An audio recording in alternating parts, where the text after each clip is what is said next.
The Indianapolis Colts continued with their training camp, and we're starting to see some things take shape. We're going to talk about that. We've got the Indiana Fever with a nationally televised game coming up this weekend, and it's not going to be the game that ABC bargained for when they booked this on the schedule. Also, the TinCaps getting sparkling pitching in winning Thursday night at Cedar Rapids. Welcome to another edition of the Sports Rush. I am Brett Rump. Make sure you subscribe, make sure you like, and make sure you share this channel with all of your friends. We certainly appreciate that. But we've got to get underway with what's happening at Colts camp down in Westfield at Grand Park. And already we're starting to learn a few things about the Indianapolis Colts. First of all, Tyler Warren is the real deal. By all accounts, he has been looking like a veteran. He does not look like a rookie. He understands the playbook. He's learning every single day, but he's a guy who's going to be able to be out on the field every down. He's going to be able to block. He's going to be able to go down and catch passes in traffic. He's going to be able to run vertical routes. He's just a very valuable piece to the Shane Steichen Colts offense. And I don't think there's any question that the Colts nailed it with the first round pick. And even Chris Ballard couldn't screw this one up the way that Tyler Warren just fell into their laps at number 14. So looks like Tyler Warren's going to be the real deal. But what about at quarterback? Who's going to get him the football? Daniel Jones and Anthony Richardson again battled it out. Both of them split first team reps. Daniel Jones had the first half of practice, Anthony Richardson the second half. They both have basically been very mid so far in training camp. Nobody really standing out, nobody sparkling. There's some head scratching throws. There's also signs that they both could do a solid job. But the bottom line is that's the position of significant importance for the Indianapolis Colts here in the 2025 season. You've got to wonder, do they have the quarterback that can take this team to its potential? Because I think this team potentially could be a pretty decent football team in the NFL today. If you can protect the quarterback, you can defend against the pass, and you can have a strong third down defense, which it looks like the Colts are going to have a solid defense. I mean, Coach Anarumo is going to have this defense playing well, and the Colts are going to show some things they haven't shown before. We might see more blitzing. We might see more nickel defense, maybe even 6 defensive backs. We might see, at times, the Colts throw a few extra wrinkles out there. It's just one of those things where they've got some versatility with some players. They've got some young players. They're going to have to find a way to get on the field. And so this could be very interesting what the Colts can do defensively under a new coach with a new system, pressuring on the outside, and then having a guy that can actually lock down and play one-on-one coverage against another team's best wide receiver. I love what the Colts have got so far. Questions about linebacker, understand that, but I think they've got the makings of having a pretty good defense. The questions are going to come on the offensive side. You've got to get Jonathan Taylor a chance to run the football and run it successfully. 2 or 3 yards on first down isn't enough. You've got to look for 4 or 5 yards on first down to put pressure on the defense, to have a dual threat on second and third.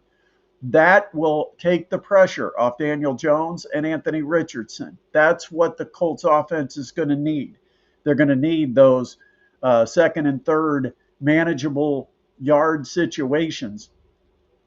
And I think Jonathan Taylor could be the key to that. I'm anxious to see how much Tyler Warren will be used in the running game. And when I say that, I mean, will he be used as a fullback, as a lead blocker?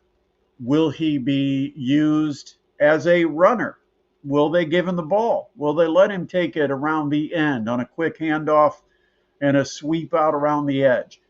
I'm anxious to see how much they put him into the playbook with it being his rookie season. But Colts will get back at it. They've had 3 morning practices, and now tomorrow they will be out there in the afternoon on a Saturday a 4 o'clock practice down at Grand Park. Of course, the Colts practices are free to the public, but you do need to get a ticket. All right, so let's talk a little bit about the Indiana Fever.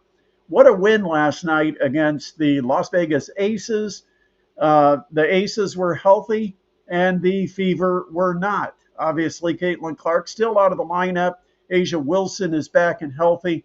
She looks 100% for the Aces, but the Fever with a big second half rally, and they disposed of the Aces 80-70 last night down at Gainbridge Fieldhouse. And so the Fever take 2 of 3 from the Aces, a team that they have had trouble getting over the hump against. And they got a big victory last night.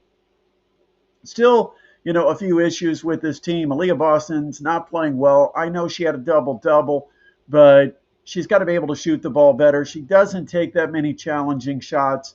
She gets the ball down around the basket. She's got to be able to shoot, and I said this all season long, even preseason, that she's got to be a 65% field goal shooter. With the type of shots that she takes, she should be making 60 to 65% minimum, and I'd like to see it at 65% or above. But she has not shot the ball well over the last couple of weeks. I think she's like 17 for 52, 19 for 52. I know she's at 38% from the field over her last 6 games. Got to be better than that. Another one is Lexi Hall is struggling from the field. She had a big 0 for last night, 0 for 5 from the field. I think 3 of those were 3-pointers. But who's hot? Sophie Cunningham. She's been shooting the ball at a tremendous pace, over 70% over her last 5 or 6 games from 3. And also give credit to Kelsey Mitchell taking care of the basketball. The Fever have done a good job of managing turnovers, and Kelsey Mitchell, a big part of that. Ari McDonald had a huge 3-pointer, and it was an Aaliyah Boston offensive rebound in the final 25 seconds with a tip out. Ari McDonald with a very confident step back 3 from outside the top of the key, and that was the dagger. That took it from a 5-point game where it could have been Aces ball down by 5 last 25 seconds. Instead, you ended up with the Fever up by 8, under 20 seconds to play, ball game. Indiana Fever get a huge win. They improved to 500 on the season. They really needed that, and now they go play a really bad Chicago Sky team. Another game with under 60 points last night for the Sky, and they get blown out, and the Fever will go there. And this is just an ugly game for a national television audience. Of course, this game was picked because it was supposed to be Angel versus Caitlin, which for some reason, the networks and all, they're just a bunch of dummies because they believe that Angel versus Caitlin is exciting. I mean, it's not a rivalry. Let's put it that way. The talent level is not anywhere close. One player is obviously extremely jealous and envious of the talent of the other, the success of the other, and doesn't want to admit that they're not a great basketball player. They are more a story than a player, and they continue to be the story because of how they act when these two get together. But Caitlin Clark's not going to be part of this game, and the Chicago Sky are terrible. So it's not going to be a fun game to watch. Fever should win that game on the road, although the Chicago Sky always try to play their best against Fever because they consider it their rival. I don't know if the Fever consider the Sky their rival. I'm not sure who the rival would be. It's kind of getting to be intriguing between the Fever and the New York Liberty because the Liberty set the standard, and that's where the Fever want to be, and you almost feel like maybe that is the rivalry right now, at least in the mind of the Fever. Is that's who we want to be. That's who we've got to beat if we're ever going to get there. And so that makes them your rival. But yeah, it should be some rather non-entertaining national basketball coming up on Sunday. It will be very interesting to see what kind of television ratings this gets. Because without Caitlin Clark, Angel Reese said people watch because of her. Well, without Caitlin Clark, that means people will still be watching. We'll see what kind of numbers this game gets on Sunday afternoon. And I don't know if Angel Reese is going to play, quite honestly. That could be another big question mark because she's dealing with an injury of her own. And wouldn't it be something if you end up with that game on Sunday and you don't have either Caitlin Clark or Angel Reese playing? Yeah, it'll be back to 2023 WNBA ratings if that happens. All right, so last night the TinCaps had a huge win, and I say huge because the offense once again miserable.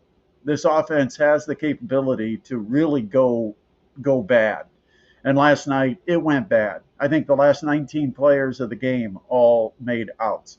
Uh, it was a couple of runs in the third that led the TinCaps to a win, and the pitching staff basically made it hold up. And Bodie Rascone had to pitch out of trouble in the eighth, and then it's hand the ball off to Garrett Hawkins. Love to see Hawk on the mound last night because he had just pitched on Tuesday, which means now they're starting to pick up the pace a little bit. We didn't see Hawkins a whole lot with only one day off in between. We've never seen him in back-to-back games, but getting a chance to see him out there on a Tuesday, following it up, bringing him back on a Thursday, it was a perfect setup. They got it to the ninth with a one-run lead, and Hawk did what Hawkins has done all year long, and that is slam the door shut. Nothing happening against Hawkins. In fact, Hawkins has been virtually the shutout king over the last 3 months of the season. I want you to think about this. The last time that Garrett Hawkins allowed a run, it was April 23rd. He has now gone 24 straight appearances on the mound and 31 consecutive innings without allowing a run. That is the best in baseball. It is the best in minor league baseball. And it is the longest in Fort Wayne TinCaps franchise history. TinCaps have won 2 of the first 3 in Iowa. And you cannot overlook the starting pitching of Miguel Mendez. Man, I love this kid. And he's not going to be here long. He may make it through the rest of the season, but this will be the only chance we have to see him. He started at Single A Lake Elsinore in May, came up and joined the TinCaps, and he's done nothing but just dominated at the high A level. A 1.46 earned run average. As a starter, a 1.46 ERA. Last night, the lone run scored by Cedar Rapids was an unearned run in the first. The door was shut the rest of the way. Mendez was terrific, allowing just 2 hits through 5 innings, and the TinCaps win it 2-1. All right, so I don't know what's happening over the weekend. We're going to try to get a live show on, and I hope you do tune in for it. Don't forget, once again, make sure you subscribe, make sure you like, that's that thumbs up, and make sure you share the channel. If you can post about it, we're just trying to build the channel up now that we're entering football season. We'd love to see more people jump on board and join us here at the Sports Rush. But that will do it for today. We'll talk to you again this weekend. Have a terrific Friday.